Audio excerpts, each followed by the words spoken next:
Yes. I don't do good right here.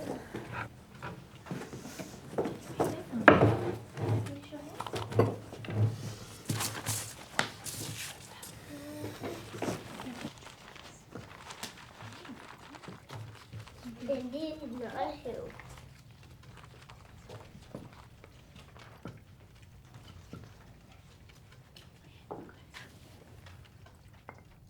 Jane, please bring your father's writing things.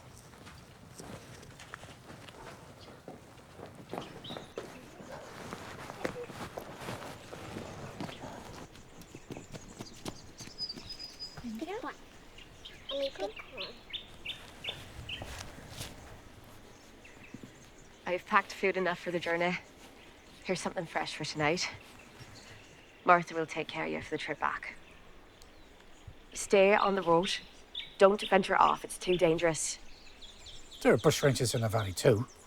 So are there other travellers in sanctuary from the towns? And a lot of road in between. I'll be safe.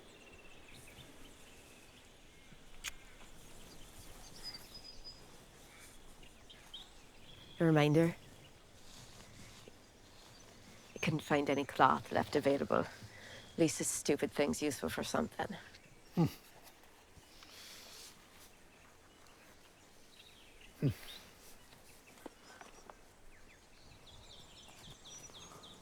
Oh.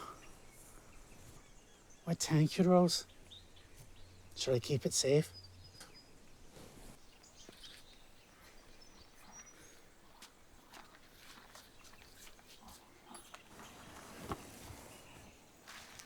It looks like it might rain. No, it's not going to rain.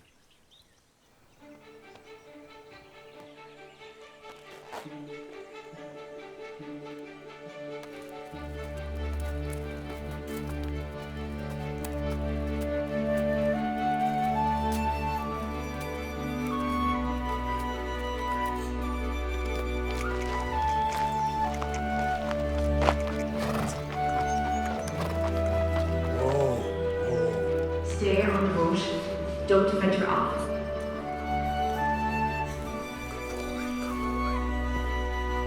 This way. Come on, come on.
I mean you no harm. I saw you fire and wondered if you wouldn't mind sharing the warmth, and if you'd be so kind, perhaps some bread. I'd be more settled if you came forward so I could see your face.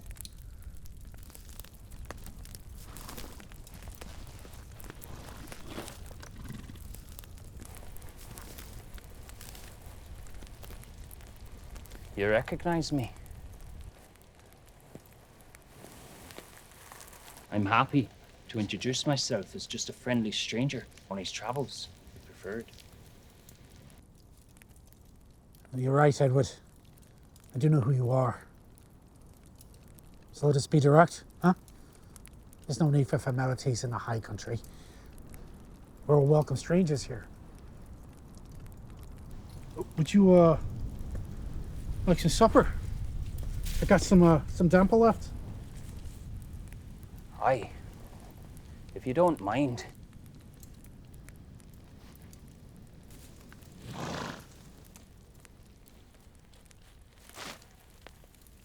You have me at a disadvantage.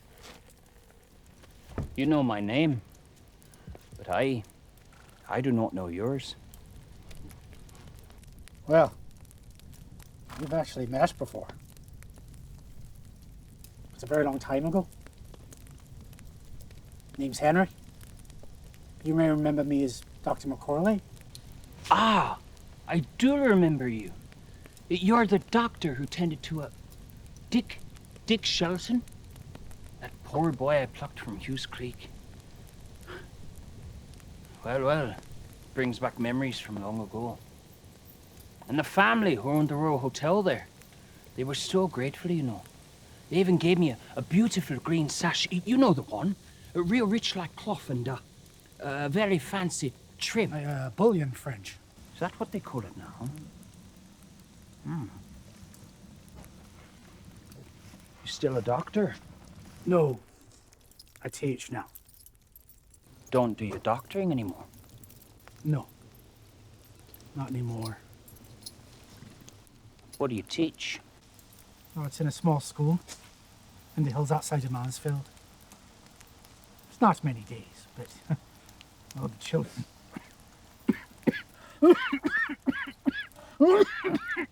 No, all right. I'm all right. Just getting old. So, what you doing all the way out here? Well, I'm traveling over to Dalesford. Visit my nephew. You're off the track a bit. Could have just taken the main road. Aye. I was going to. I was, but... Well, as I rode along I felt this beckoning from the cold hills. It's like my young self felt drawn. As if the mountains were daring me to take them on one more time. And when I finally reached the top, looking around, I felt such profound peace and tranquility. I knew I was where I was meant to be, amongst the heavens of this beautiful high country. Aye, it is a country most worthy. Glory be to the Father. Amen.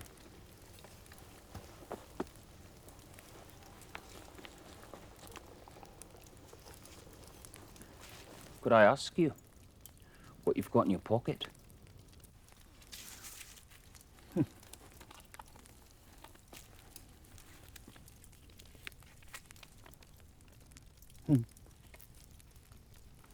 My young Rose gave me this. Well, it's a letter from my sister Margaret Island. My father's quite poorly. Well, I hold on to this to read it, as Omega's penned some of his kind words for me.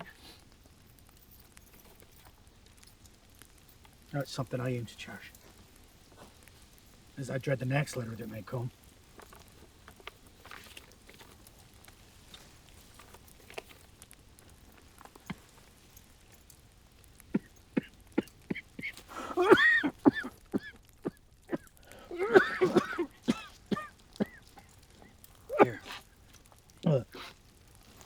thanks. Oh.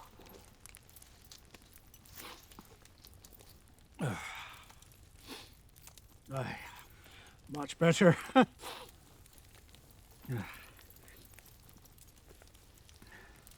was Meg who requested I visit her son. I want to make sure he and his family know the current circumstances. I'm heading off to fulfill her wishes. It's good of you to do that. Family is everything, is it not? The loyalty and respect a man has for his family shows the caliber of the man. No wonder you're bleeding Irish, ain't you? What about yourself? Where are you going? It would be better for you to not know.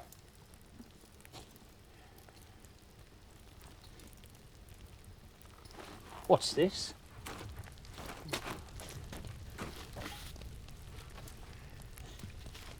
Think about grabbing some reward, perhaps? Oh, of course not. You came across my camp by chance. That paper was used to bound the food only, and then it was to be burned. It's everywhere.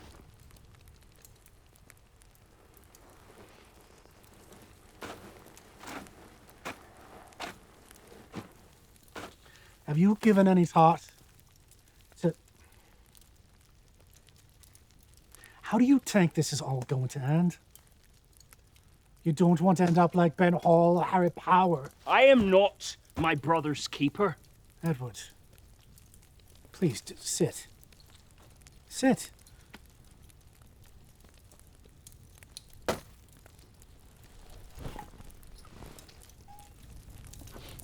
What I was trying to say, as you can see, do you continue down this path of such escalation with the law? Just think of your family. How do you see this progressing? And that's exactly what I've been doing. This whole problem started because of how my family was being treated. Even before that drunken fool Fitzpatrick stepped inside Ma's house. That trooper deserved more than a kick in the pants. What would you have me do? Sit by and watch as my family have everything taken away from them? I cannot. I will not. Not any longer. They pushed and pushed. The people who know me, know my character. They are the only ones who esteem me. All these others who think they know me are either skewed by articles in newspapers, fed to them by corrupt troopers, and the bleeding politicians who have their own agenda. They only knew the truth. Well, have you told them your truth? Well, then you need to change this. Make your story known. My story? They don't understand the persecution taken by our family. From Tipperary, starting here to Avenel. Every step our family takes is an opportunity for the establishment to stick their boots in. Well, what would you know? Your family's not even real Irish, and from birth, no doubt. Never known true Irish torment. Hey, I'll have you know my father. The Reverend John Macaulay was a good man. He raised myself and my brothers with only our sisters to aid him. And he remained in County Down during its darkest days of poverty and despair. During the Great Hunger. Looking after and comforting his community. Protestants and Catholics alike. And many others had left for greener pastures abroad. My own young self worked in the merchant navy, sending money back whenever.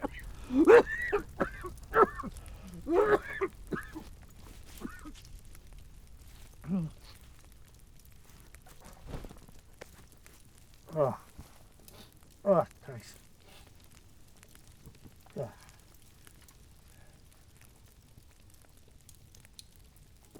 Look, if they won't listen, then document your thoughts as a testament to your deeds, lest you leave them open for others to pen. Over the years, seeing some of the worst tragedies of life, as a surgeon, and even personally, some of my own children that I could not say. I've come to revere time in this world. And I know that in this youth of convictions. You may not appraise your life's worth as much as you appraise that which you discern to be lacking in your life. But then such is life. You can't necessarily put an armor on life to shield you from the spears that are thrown at you. And the youth thrive on this. Your path is of your own, whether it be by God or by your own will. Just remember to consider any exploits and their consequences are to be taken as a burden, or as a part of a redemption that will be judged later. And my father taught me that. And he taught me reverence. And he taught me tolerance. I apologize. I don't mean to natter. It's this that you remind me of my wayward younger brother. It's true. We left my father heartbroken when he sailed to the Americas, straight to their war. We haven't heard from him for quite some time, and I know it's taken its toll on my father. Well, it's late. It's cold. Help yourself to more tea if you like. These majestic mountains are at peace. We should no longer disturb them with the sound of our troubles. Eh?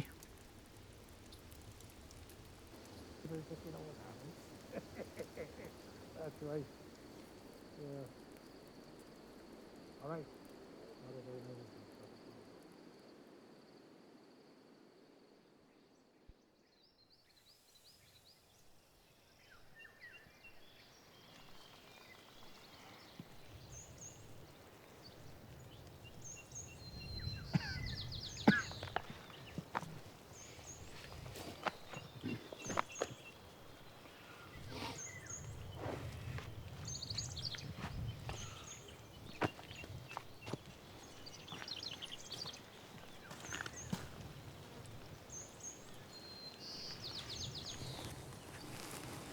Henry, I will always remember this night by firelight and your honest and wise counsel.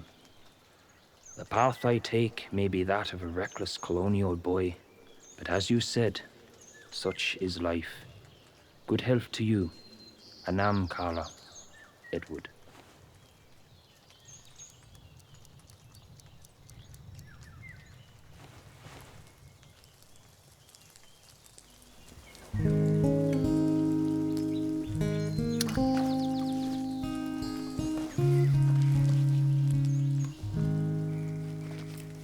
Sunday morning as I went walking by Brisbane waters, I chanced to stray. I heard a convict his fate bewailing as on the sunny river bank I lay.